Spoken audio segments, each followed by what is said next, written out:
heart of a secret ONI research facility, nestled deep beneath the ocean surface, Dr. Amelia Hart, leading scientist on Project Poseidon, watched with a heavy heart as another recruit was lost to the project's brutal process. Recruit, a young man barely out of his teens, had been strapped into the imposing machine, his eyes wide with a mix of fear and determination.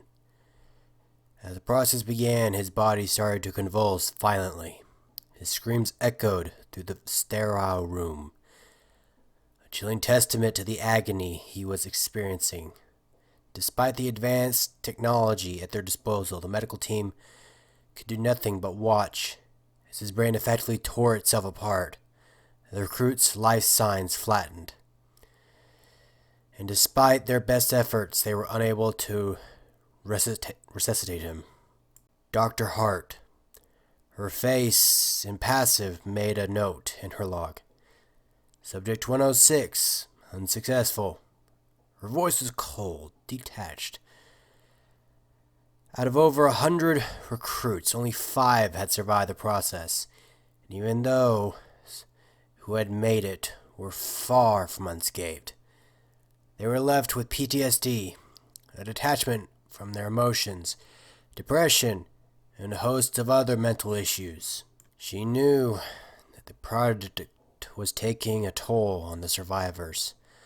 The forced implantation of knowledge was not just a physical ordeal, but a psychological one as well. The recruits were not just learning new skills, they were being forced to assimilate the experiences and memories of thousands. It was an abuse of their minds, and it was taking their toll.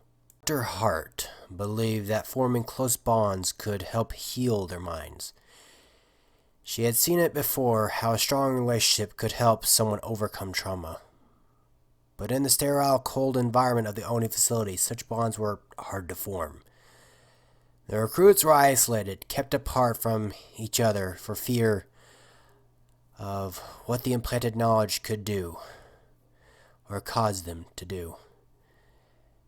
As she watched the medical team remove the lifeless body of the latest recruit from the machine, Dr. Hart made a decision. She would fight for change. She would advocate for the survivors, push for them to be allowed to form the bonds they so desperately needed. It was a small step, but it was a start. Maybe, just maybe, it would be enough to save Project Poseidon from itself. Months had passed since the inception of Project Poseidon. The 5 successful candidates had now formed special forces teams known as Raiders. Each team led by one of the survivors. They were the best of the best, their minds filled with the knowledge and experiences of thousands. They were humanity's best hope in the war against the Covenant. However, the success of the Raiders did not absolve the scientists of Project Poseidon from the consequences of their actions. Dr. Amelia Hart, along with her fellow scientists, were arrested and put on trial before the ONI High Command. The charges were severe: unethical experimentation, violation of human rights, and gross misconduct. As she stood before the tribunal, Dr. Hart defended her actions. "We did it to help humanity survive," she argued. "We did it to win the war against the Covenant." Her voice echoed in the silent courtroom, her words a stark contrast to the cold, hard faces of the ONI High Command. She also accused ONI of trying to erase Project Poseidon and the Raiders from the records. "You're doing this to make us disappear," she claimed. "But you can't erase the truth. You can't erase what we've achieved." The trial continued, the fate of Dr. Hart and her fellow scientists hanging in the balance. Meanwhile, the Raiders continued their mission, fighting on the front lines, their existence a testament to the controversial project that had created them. Despite the ongoing trial, they remained focused on their mission to protect humanity, no matter the cost. As Dr. Hart was forcibly removed from the courtroom, her protests and profanities echoing off the cold, sterile walls, a hush fell over the High Command. One member, a stern-faced woman with her eyes sharp, turned to her colleague. "Do you think the survivors have found love, as Dr. Hart suggested?" she asked, her voice barely above a whisper. Her colleague, a man with a weathered face and a gaze that had seen too many battles, shrugged. "It's hard to say," he replied. "They're soldiers first and foremost, but they're also human. It's possible." As the door closed behind Dr. Hart, effectively erasing her from ONI's records, another member of the High Command, a younger man with a keen interest in the Raiders, spoke up. "Actually, there have been rumors," he said, his voice filled with intrigue. "The elected leader of the Raiders, one of the Project Poseidon survivors, seems to have become quite smitten with his second-in-command, a Spartan, P-398. A murmur went through the room. Love, it seemed, had found a way even in the harsh reality of war and experimentation. It was a small glimmer of hope, a testament to the resilience of the human spirit, and perhaps, just perhaps, it was a sign that Dr. Hart's controversial methods had not been in vain. In the aftermath of the Human Covenant War, the ONI High Command convened in a council chamber. The door opened and two guards dragged in a figure that was barely recognizable as Dr. Amelia Hart. She was bloodied, thin and starved, with bandages wrapped around her head. The leader of the council, a man with a stern face and sharp eyes, looked at the guards. "Can she walk?" he asked. The guards shook their heads. "No. We broke her legs a month ago," one of them replied. The leader sighed and motioned for a wheelchair. As the guards settled Dr. Hart into the chair, he turned to her. "The relationships that have formed among the Raider units have mentally stabilized the survivors of Project Poseidon," he said. His voice was cold, devoid of any emotion. "We've scanned the brains of the failures," he continued. "We determined that their brains tore themselves apart because they were trying to save the test subjects from non-existent threats. In many cases, the body saw the brain as a virus." Dr. Hart, despite her condition, managed to lift her head. Her eyes, once filled with determination, were now filled with a mix of pain and defiance. She had paid a heavy price for her actions, but it seemed that her controversial methods had not been entirely in vain. The leader of the council, after a moment of contemplation, made a decision. "We will pardon you, Dr. Hart," he said, his voice echoing in the silent chamber. "On one condition. You will work for a different department. We have a less than willing and very dangerous test subject. We want you to understand it. Create a biological weapon that will spare humans but target this creature's biology. We want to disconnect it mentally from any others of its own kind, and possibly learn what it knows." Dr. Hart, despite her weakened state, managed to nod. The leader gestured to the guards. "Get her to the sick bay. Get her something to eat." One of the guards, a burly man with a cruel smile, yanked Dr. Hart out of her wheelchair. Despite her cries of pain, he dragged her out of the room, leaving the council chamber in silence.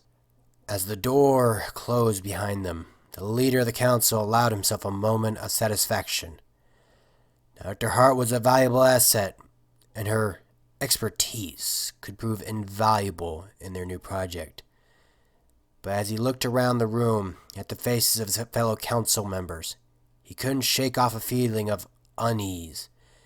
They were venturing into dangerous territory, and the consequences could be dire. Months later, Dr. Hart, now recovered, was escorted by a visibly uneasy security guard. the corridors of a quarantine facility. The guard, a burly man with a gruff exterior, tried to maintain a tough appearance, but his nervous glances and the slight tremor in his hands betrayed his anxiety. They entered a large room, the air heavy with tension. In the center, strapped down to a table, was the test subject. It was an imposing sight, its form barely discernible beneath the harsh lights and the flurry of activity around it. A team of scientists, clad in hazmat suits, were busy taking samples and conducting tests.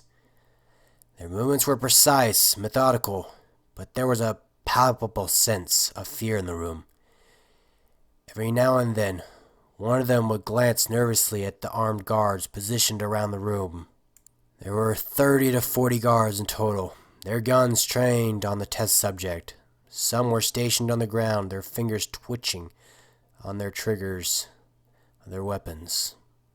Others were perched on balconies and along catwalks, their rifles aimed downwards. Despite their numbers and firepower, there was no mistaking the fear in their eyes.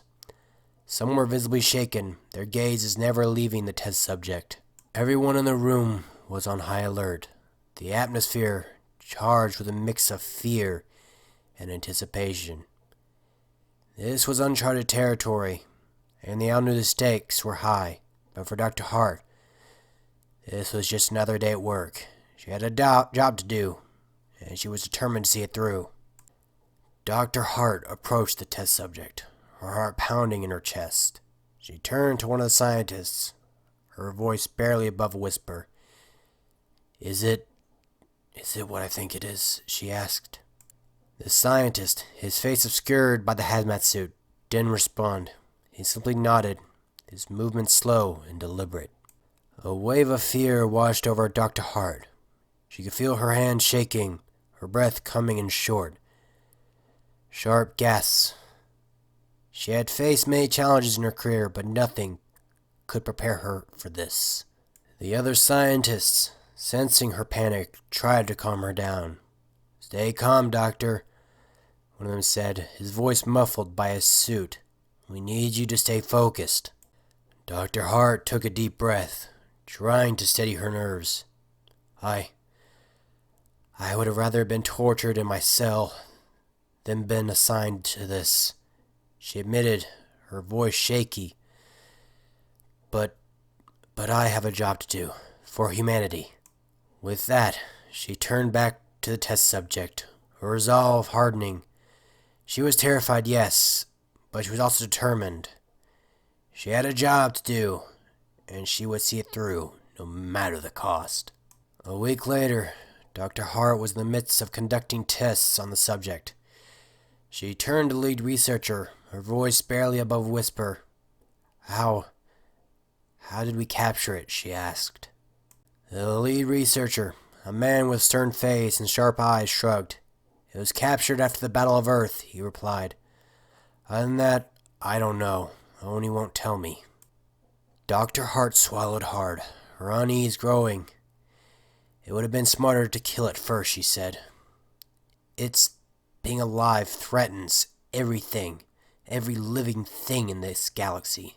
The lead researcher nodded. "We have the entire station rigged to blow if it gets out of this room," he said. His voice was calm, but there was a hint of tension in his eyes. "And the last person to be in your shoes, well, he got too close to the test subject. He was shot." Dr. Hart took a deep breath, her heart pounding in her chest. The stakes were higher than she had ever imagined, but she was determined to see this through for the sake of humanity. Dr. Hart sat at her desk, filling out a report on the psychological state of the test subject. She noted that while the brain appeared useless, it showed signs of intelligence, as if it had centuries of knowledge. It was eerily reminiscent of Project Poseidon. Suddenly, alarms blared. The test subject had broken its restraints. The sedative had worn off. It lunged at two guards and a researcher. Before anyone could react, all three bodies began to convulse. They were forced to disintegrate the bodies. Panic ensued. This test subject was back in restraints only after the floor was electrified, with just enough voltage to knock it out, and everyone on the main floor as well. As the chaos subsided, Dr. Hart returned to her report, her hands shaking. The incident was a stark reminder of the danger they were dealing with. But despite the fear, she remained determined. She had a job to do, and she would see it through no matter the cost. A month later, Dr. Hart had made a breakthrough. She had found a way to communicate with the test subject through unconventional means. The room was silent as she initiated contact, everyone holding their breath in anticipation. Suddenly, the test subject spoke. His voice was low, guttural, and it sent chills down everyone's spines. "We are salvation," it said. Words echoed in the room, and Dr. Hart fainted. When she came to, she was in a state of hysteria, her mind unable to process what she had heard. It was as if she was going through the same ordeal her test subjects had gone through. She couldn't handle it. In a moment of desperation, she reached for a guard's gun. Before anyone could react, the test subject broke free of its restraints again. It attacked, killing 3 more guards and most of the researchers, but before it could harm or kill anyone else, a guard managed to kill it. The room was left in chaos, the survivors trying to process what had just happened. The test subject was dead, but the damage it had caused was far from over. The facility was left in ruins, and the project was effectively over. But the words it had spoken, "We are salvation," would haunt them for a long time. In the aftermath of the incident, the guard who had shot the test subject was brought in for interrogation. An ONI officer, tasked with conducting a psychological evaluation, questioned him about the events. "I wasn't afraid of being killed," the guard said, his voice shaky. "I was afraid of a fate far worse than death." He trailed off, unable to finish his sentence. The interviewer shifted in his seat, his gaze hard.